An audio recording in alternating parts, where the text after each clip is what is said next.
बुधवार को कहा कि भारत और चीन की सेनाएं पूर्वी लद्दाख में वास्तविक नियंत्रण रेखा यानी एलएसी पर सैनिकों को पीछे हटाने के समझौते को संगठित तरीके से लागू कर रही हैं। चीन के विदेश मंत्रालय के प्रवक्ता लिन जियान ने सैनिकों की वापसी में हुई प्रगति पर पूछे गए सवाल पर कहा कि सीमा से जुड़े मुद्दों पर दोनों देशों में सहमति बन चुकी है।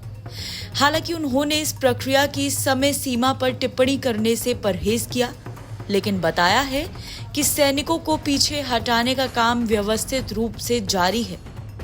भारत के विदेश सचिव विक्रम मिस्री ने 21 अक्टूबर को कहा था कि हाल ही की बातचीत में कुछ अहम समझौतों पर सहमति बनी है, जो 2020 में उपजे सीमा मुद्दों का समाधान करेगी। इसके बाद चीन के प्रवक्ता लिन जियान ने इस पर अपनी सहमति व्यक्त करते हुए कहा कि चीन भारत के बीच राजनयिक और सैन्य बातचीत के जरिए सीमा से संबंधित मामलों पर सहमति हुई है। उन्होंने इस प्रगति की सराहना की और कहा कि चीन भारत के साथ मिलकर इन समझौतों को लागू करने के लिए काम करना जारी रखेगा।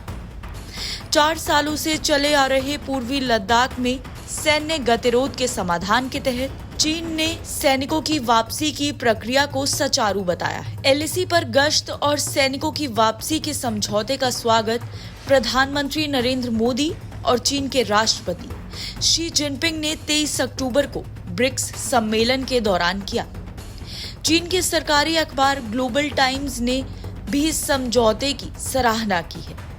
अखबार के संपादकीय में कहा गया है कि भारत चीन समझौता अंतर्राष्ट्रीय समुदाय का ध्यान आकर्षित कर रहा है और इस द्विपक्षीय संबंधों को स्थिर करने का एक महत्वपूर्ण कदम माना जा रहा है। संपादकीय में दोनों देशों के नेताओं से आग्रह किया गया है कि वो इस अवसर का पूरा लाभ उठाएं और सहमति के बिंदुओं को लागू करते हुए सीमा पर शांति की नई